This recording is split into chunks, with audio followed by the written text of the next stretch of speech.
उसी भयानक एंटिटी की शक्ल ले लेता है जिसे उसने बास्केटबॉल कोर्ट में भी देखा था। इस टाइम वो जल रहा था किसी कोयले की तरह। पहले वो हाथ बढ़ाकर मेसन का गला दबाने लगता है और फिर उसके मुंह के अंदर अपना जलता हुआ पंच मारकर उसे जिंदा जला देता है। वो जलते हुए वॉशरूम से बाहर निकल। तो फिल्म की शुरुआत एक बेसबॉल कोर्ट से होती है जहां सीटी की आवाज गूंजते ही गेम स्टार्ट हो जाती है। वुल्व्स की टीम पहले तो मुश्किल में आती है, पर खैर आखिरी सेकंड में ये लोग कम बैक करते हैं। कोच के कहने पर डीन बॉल मेसन को देता है और मेसन आखिरी विनिंग शॉट मारता है, पर बॉल को फेंकते हुए उसे उसी वक्त लोगों के दरमियान में एक भयानक काला साया खड़ा हुआ नजर आया। वो एक एंटिटी थी, कोई इंसान नहीं था, जिसे देखकर मेसन घबरा जाता है और भागकर एक लॉकर रूम में आते हुए एक पुराना बॉक्स निकालकर उसे फौरन से तोड़ देता है।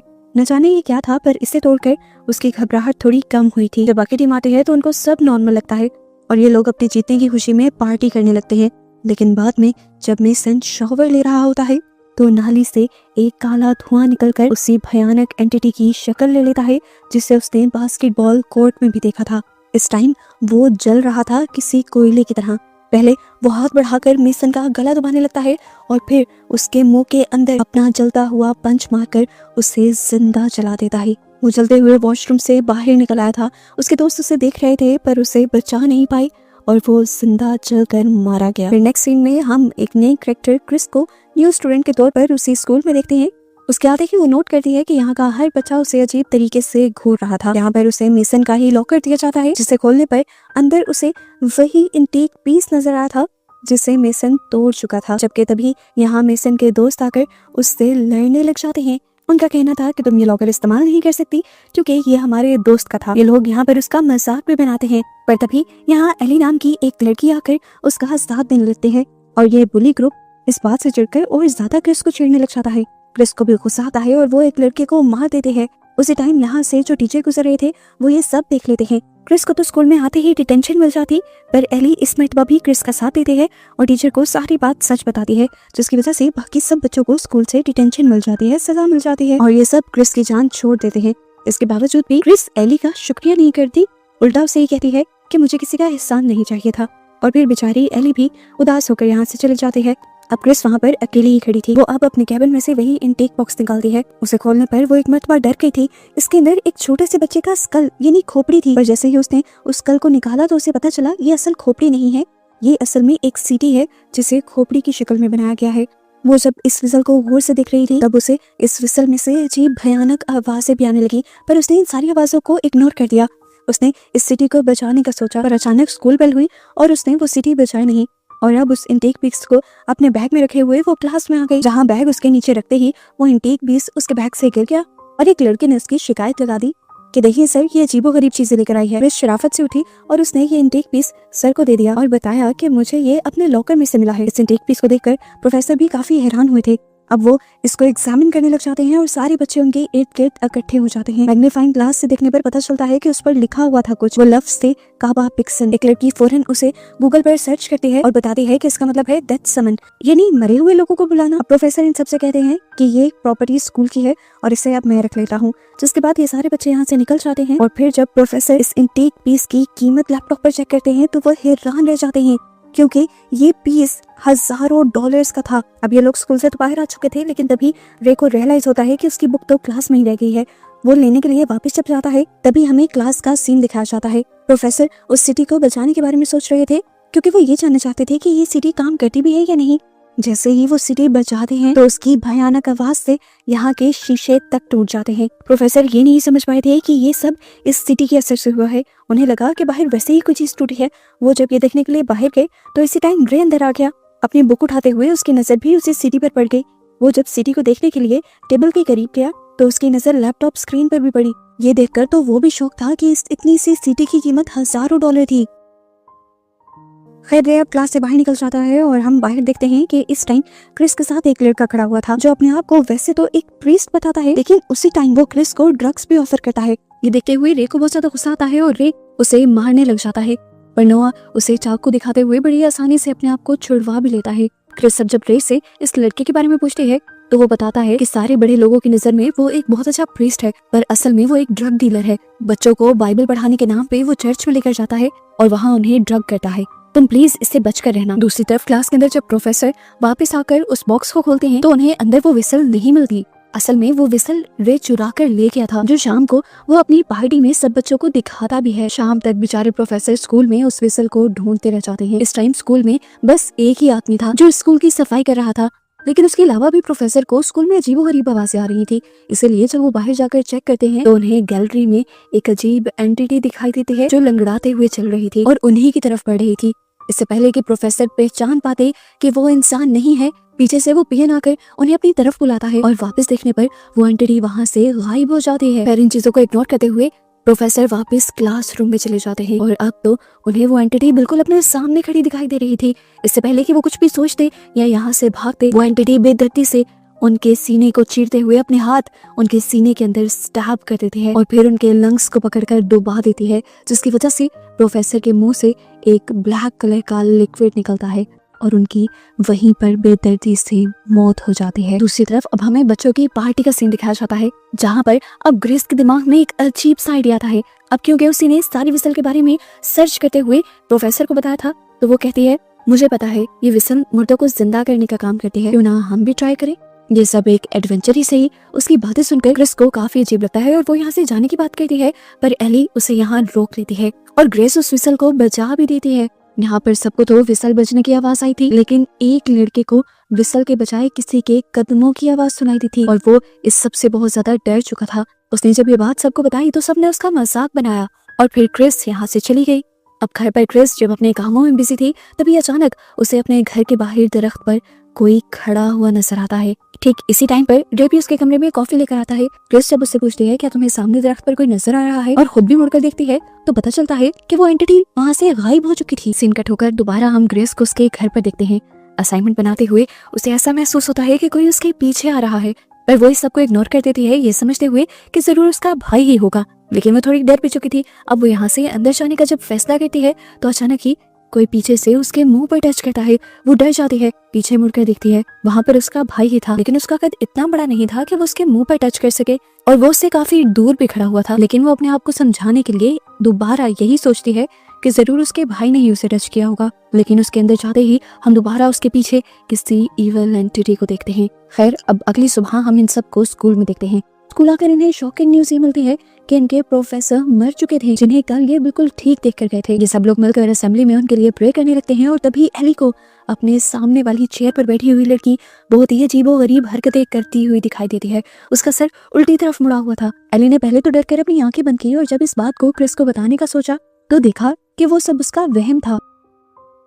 ये लोग आपस में अपने साथ होने वाली इन छोटी छोटी चीजों को डिस्कस करते हैं, जिस तरह रात को क्रिस का किसी एंटिटी को देखना और अब एली का। तो रे इन सारी चीजों को रिलेट करते हुए कहता है देखो हो सकता है कि मेसन यानी जो लड़का मरा था ये विसल उसी की हो और हमें उसी के घर पहुंचा देनी चाहिए। क्या पता किसी मरे हुए इंसान की चीज लेने की वजह से हमारे साथ ये सारे इंसिडेंट हो रहे हो। यही सोचते हुए अब क्रिस और एली मेसन के घर जाते हैं, जहाँ पर उन्हें दरवाजा खुला हुआ मिलता है। अचानक से बहुत ही अजीब से तरीके से मेसन की मॉम इनके सामने आती है और इन्हें लेकर एक इंटेक रूम में चले जाते हैं। यहाँ पर हर चीज इंटेक थी, हर चीज पुरानी थी। अब क्रिस मेसन की मॉम को वो विसल वापस करती है, लेकिन मेसन की मॉम ये लेने से मना कर देती है और कहती है कि ये कभी मेरी थी ही नहीं। वो अब इस विसल के बारे में एक भयानक सच ये बताती हैं कि इस विसल को कोई खरीद नहीं सकता। ये विसल खुद लोगों को ढूंढती है। पहले उसने मेरे मेसन को चुना और अब तुम्हें। क्रिस बताती है अरे मैंने इसे नहीं बचाया, वो तो हमारी एक क्लास फेलो ने बचाया था। उसे लगता था कि इसे बचाने से मरे हुए लोग आ सकते हैं, क्योंकि उसके ऊपर लिखा हुआ था डेथ समन। तो ये आंटी अब इन्हें इस बात का असल मतलब बताती हैं कि डेथ समन का मतलब किसी मरे हुए को बुलाना नहीं, बल्कि अपनी मौत को खुद बुलाना है। इनकी बातें इन दोनों लड़कियों को अजीब लग रही थी। अब वो आंटी बताती हैं कि हर इंसान की मौत का वक्त तय होता है, पर जो इस सीटी की आवाज सुनता है उसका मौत का वक्त पहले आ जाता है। और इससे भी शॉकिंग बात यह है कि मरने वाला उसी उम्र में जाकर मरता है जितनी उम्र में असल में उसका मरना तय था। यानी अगर किसी की मौत 80 साल की उम्र में लिखी हुई थी तो वो इस सीटी को सुनने के बाद एकदम से उतनी ही उम्र का हो जाता, बूढ़ा हो जाता और तभी मरता। अब एली को लगने लगा था कि इन लेडी का तो दिमाग खराब है, पर क्रिस के जहन में इस टाइम मेसन की और उनके प्रोफेसर की मौत चल रही थी, जिनकी वजह अभी तक कोई जान नहीं पाया था। वो उनकी मौत का रीजन देखने के लिए अब हॉस्पिटल चली जाती है और किसी तरह वहाँ के रिकॉर्ड रूम में घुसने में भी कामयाब हो जाती है, जिसके बाद बहुत सी फाइल्स ढूंढने पर उन्हें सबसे पहले मेसन की फाइल मिल जाती है, जहाँ पर उसकी पोस्टमार्टम रिपोर्ट थी और पोस्टमार्टम में साफ लिखा हुआ था कि ये किसी 40 साल के आदमी की डेड बॉडी है। इसका मतलब कि जो कुछ वो लेडी कह रही थी वो सच था। मिशन की मौत अगर 40 साल की उम्र में लिखी हुई थी तो वो उस टाइम एकदम से बूढ़ा होकर 40 साल का ही होकर मरा था। क्रिस अब काफी ज्यादा डर जाती है, घबरा जाती है, क्योंकि वो जानती है कि इस विसल की आवाज उसके साथ साथ उसके सभी दोस्तों ने सुनी है और सबके ऊपर अब खतरा मंडला रहा है। अब क्रिस और एली जैसे ही उस पार्टी में आते हैं जहाँ पर उसके बाकी सारे क्लास फेलोज थे, तभी वहाँ पर एक लड़का उसे रोकने की कोशिश करता है, तो वो गुस्से में उसका नाक ही काट देती है, क्योंकि ये लड़का वही प्रीस्ट था जो सब बच्चों को ड्रग्स देता था। उसके बाद वो आगे बढ़ने की कोशिश करती है ताकि वो अपने सारे क्लास फेलोज को देख सके, लेकिन उसे यहाँ पर ग्रेस कहीं नहीं नजर आती, जबकि ग्रेस को हमें एक मेज में यानी एक भूल भुलैया के अंदर दिखाया जाता है। वैसे ये मेज हॉरर थीम पर रखी गई थी, यानी यहाँ पर सब कुछ डरावना था, लेकिन ग्रेस के सामने तो सच में बहुत कुछ अजीब होने लगा। उसे यहाँ पर एक एंटिटी नजर आई जो बस फिर उसके पीछे ही पड़ गई। ग्रेस ने उससे बचकर भागने की बहुत कोशिश की, पर वो एंटिटी बार बार उसके पीछे आ रही थी। फिर उसने सोचा बस और नहीं, वो इससे लड़ेगी। वो अपने हाथ में पकड़ा हुआ एक हथियार उस एंटिटी को मार देती है, लेकिन उस एंटिटी को कुछ होने के बजाय वो खुद ही बेहोश हो जाती है। होश में आने पर वो भागती है, लेकिन आगे का रास्ता भी बंद था। वो एक छोटी सी टनल से होकर गुजरने की कोशिश कर रही थी, तभी उस एंटिटी ने उसे पांव से पकड़ लिया। ग्रेस यहाँ हिम्मत नहीं आती, अपनी पूरी ताकत लगाती है और अपनी टांग छुड़वाते हुए इस अजीब सी टनल से आगे निकल आती है। फाइनली ग्रेस उस बेल तक पहुंच गई थी जो गेम को खत्म करने वाली बेल थी। इससे पहले कि वो बेल को बचा दी, ऊपर से लटकती हुई वो बूढ़ी औरत उसके मुंह को पकड़ लेती है और उसके मुंह से जैसे उसकी सारी ताकत को चूसते हुए वो उसे एक ही मिनट में बूढ़ा बना देती है। मरने से पहले ग्रेस मुश्किल से ही उस बेल को पकड़ पाती है और जब डीन यहाँ आता है तो उसकी मरी हुई बॉडी देखकर बहुत ज्यादा डर जाता है, लेकिन जब वो उसकी शक्ल देखता है तो वो पहचान भी नहीं पाता कि ये ग्रेस ही थी। वो अब यहाँ से जा चुका था।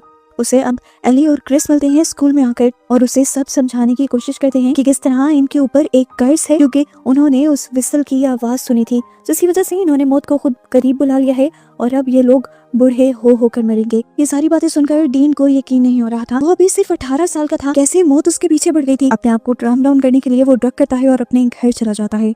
दूसरी तरफ अब हमें रे को दिखाया जाता है। वो छत पर जब अकेला बैठा हुआ था तो अचानक उसके ऊपर खून की बारिश होने लगी, लेकिन अगले ही पल उसे पता चला कि ये बस उसकी हेलुसिनेशन थी।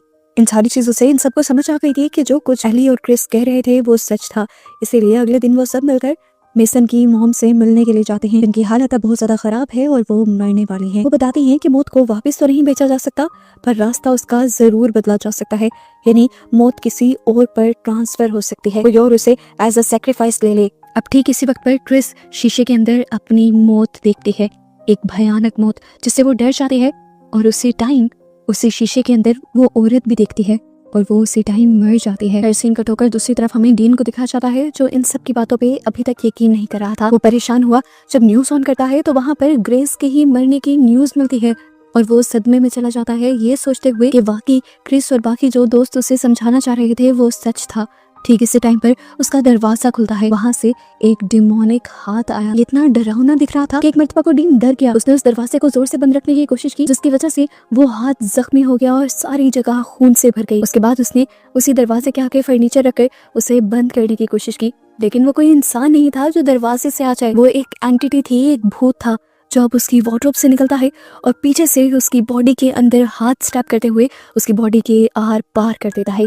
उसकी चीखें सुनकर यहाँ पर उसके पेरेंट्स आते हैं, जो उसका ये हाल देखकर डर जाते हैं और इसी तरह डीन की मौत हो जाती है। दूसरी तरफ हम देखते हैं कि रे को अपनी मौत को चकमा देने का एक बहुत ही जबरदस्त आइडिया आता है। वो सोचता है कि नोमा जो कि एक बुरा इंसान है, उसे तो सोसाइटी में होना ही नहीं चाहिए। वो अपनी मौत को उसे ट्रांसफर करने का सोचते हुए उसका पीछा करता है और एक अकेली जगह उसे मिलकर उसे मारने की कोशिश करता है, लेकिन नोबा भी नोबा था। वो बड़ी आसानी से उसे ओवरपावर कर लेता है और उसके हाथ से गन ले लेता है और उसी को शूट करता है। पर असल में रे ने देख लिया था कि उसकी मौत गन शॉट से नहीं होगी, इसीलिए तो वो गन लेकर आया था। अब वो रे को पकड़ लेता है और अपना खून उस पर लगाते हुए अपनी मौत उस पर ट्रांसफर करने ही वाला होता है कि तभी यहाँ पर क्रिस और एली आ जाते हैं। वो उसे रोकते हैं, लेकिन वो उनकी एक नहीं सुनता। इससे पहले कि वो अपनी मौत को ट्रांसफर कर पाता, उसी सेकंड उसकी मौत आ जाती है। पहले उसका बाजू बोटी बोटी होकर बिखर जाता है और फिर उसकी पूरी बॉडी क्रश होकर वो यहीं पर मारा जाता है। उसकी मौत ऐसी हुई थी कि जैसे वो किसी मशीन में या ट्रेन के नीचे जाकर कुचला गया हो। इसके बाद हमें दिखाया जाता है कि यहाँ पर सिर्फ क्रिस और एली ही बचे थे। वो दोनों अब मौत को चकमा देने का प्लान बनाते हैं। एली के पास इस टाइम एक इंसुलिन किट थी। क्रिस एली से कहती है कि तुम ये सारे इंसुलिन मुझे लगा दो और फिर मुझे पानी में डुबाकर मार देना, और जब मेरी सांसें बंद होने लगे ठीक उसी टाइम तुम मुझे रिवाइव कर देना। इस तरह मौत को चकमा देकर शायद हम मौत से बच जाएं और फिर यही काम मैं तुम्हारे साथ करूंगी। अपना प्लान पूरा करने के लिए ये लोग इसी जगह का इस्तेमाल करते हैं और इंसुलिन लगाने के बाद पानी में डूबने से पहले क्रिस एक मर्तबा अपनी मौत को देखती भी है, लेकिन वो उससे डरती नहीं। एली उसे कई मर्तबा पानी में डुबाती है और जब वो देखती है कि क्रिस बिल्कुल मरने वाली है तब वो उसे पानी से निकाल देती है और उसे रिवाइव करने की कोशिश करती है, उसे सीपीआर देती है, यहाँ तक कि उसे बिजली के झटके भी देती है। पर अब कुछ भी नहीं हो रहा था। हमें क्रिस के हेलुसिनेशंस के अंदर उसे उसकी मौत से लड़ते हुए दिखाया जाता है। उसकी मौत बार बार उसे पानी के अंदर खींच रही थी, लेकिन क्रिस ऊपर की तरफ जाने की कोशिश कर रही थी जहाँ से उसे एली की आवाजें आ रही थी। इस टाइम उसे एली के साथ बिताया हर पल याद आ रहा था और मौत उसे अभी भी नीचे की तरफ खींच रही थी। यहीं पर नोवा, जो कि अब बेहोश पड़ा था, उसे भी होश आ चुका था। होश में आते ही वो इन तीनों को ढूंढने लग जाता है, इन तीनों को मारने के लिए, ये जाने बगैर कि उसका असली दुश्मन तो खुद ही मारा जा चुका है। अब वो शटर को तोड़कर यहीं आ जाता है जहाँ पर एली और क्रिस थे। वो यहाँ की लाइट को भी बंद कर देता है, जिससे वो इलेक्ट्रिक्यूटेड मशीन भी बंद हो जाती है, जिससे क्रिस को एली जिंदा करने की कोशिश कर रही थी। इस टाइम एली को अपने सामने अपनी मौत भी नजर आ रही थी, पर वो हारती नहीं है। वो हिम्मत दिखाती है और अपने हाथों से क्रिस का सीना प्रेस करती रहती है। आखिर क्रिस को एली की आवाज आती है और थोड़ी सी रोशनी नजर आती है। अपने ख्वाब में वो उस रोशनी की तरफ तैरती है और यहाँ असल लाइफ में वो सच में जिंदा हो जाती है। पर जिंदा होने पर क्या देखती है कि अब एली ही फर्श पर पड़ी थी, उसकी मौत उसे मार रही थी और उसका खून यही जमीन पर गिर रहा था। इससे पहले कि वो भी पूरी तरह मर जाती, यहाँ पर नोवा आ जाता है और गलती से एली के खून को टच कर देता है, जिसकी वजह से अब एली का डेथ कर्स यानी मौत का श्राप उसके ऊपर ट्रांसफर हो जाता है और अब एली के बजाय नोवा को सामने से अपनी मौत नजर आने लगती है, जो कि एक बूढ़े आदमी के रूप में थी। इसे देखकर वो डर जाता है और अपने हाथ में पकड़ी हुई गन से उसे ही शूट करता है, पर ये गोलियां उसकी मौत से टकरा कर वापस उसे ही लग जाती हैं और वो यहाँ तड़प तड़प कर मारा जाता है। जबकि इस सब के बाद नोवा और एली दोनों ही बच गए थे। खैर, अब सीन कट होता है और मूवी में काफी महीनों का वक्त गुजर जाता है। क्रिस और एली आज तक साथ हैं और अब बेस्ट फ्रेंड्स बन चुके हैं। क्रिस को कई मर्तबा अपनी मौत नजर आती है, लेकिन वो उस पर ज्यादा ध्यान नहीं देती, क्योंकि वो जानती है कि वो अपनी मौत को हरा सकती है जब तक उसकी मौत का असल वक्त ना आ जाए। और अपना ये डर वो कभी किसी पर जाहिर भी नहीं करती। अब हमें मूवी के पोस्ट क्रेडिट सीन के अंदर इन्हीं के स्कूल में एक नई लड़की आती दिखाई देती है। उसे भी अब वही कैबिन दिया जाता है जो पहले क्रिस को दिया था, और कैबिन खोलने पर उसे वही विसल मिलती है जो क्रिस को मिली थी, और वो इस विसल को लेकर अगली ही सुबह असेंबली के अंदर चली जाती है। जैसे ही क्रिस और एली उसके हाथ में ये विसल देखते हैं तो उसे वार्न करने की कोशिश करते हैं, लेकिन क्योंकि वो बहुत दूर थे तो लड़की उनकी आवाज सुन नहीं पाई थी और उसने माइक में ये विसल बजा दी थी, जिसकी वजह से अब यहाँ पर बैठे हुए सभी लोग उसी कर्ज का शिकार हो गए थे, जिस कर्ज से एली और क्रिस बहुत मुश्किल से बच कर आए थे। अब इन सब के साथ क्या होने वाला था? क्या क्रिस और एली इन सब को बचाने वाले थे? इसी मिस्ट्री के साथ ये मूवी यहाँ खत्म हो जाती है।